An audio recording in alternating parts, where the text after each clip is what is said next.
Kisha waambia, juzi nilisema jambo, nikamsikia mwanaharakati mmoja huko Ugaibuni anasema huyu ndo atakaye kuwa waziri mkuu wa muda mfupi zaidi. Sawa,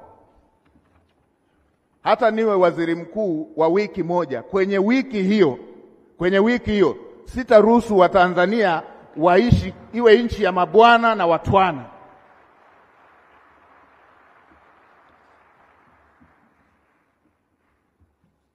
Katika muda huo sitaruhusu Watanzania wawe na madaraja, kuwe nchi yenye mabwana na watwana, kwamba kuna sheria imetungwa ya kuwalinda wa daraja la juu na kuwatweza wa daraja la chini,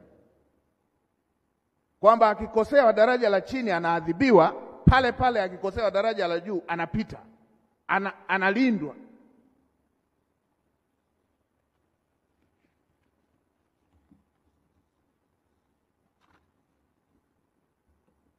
Sasa hilo ni la kuandika nalo kwamba atakuwa muda mfupi zaidi.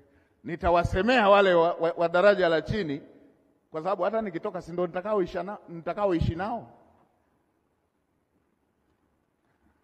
Hata nikitoka si ndo nitakaoishi nao. Hata nikifa si ndo watakao nizika. Nyie mliwahi kuona kaburi linajengwa na watu waliovaa suti? Mliwahi kuona kaburi linachimbwa na waliovaa suti? Lazima kila Mtanzania apewe heshima ya kuona hii nchi ni yake.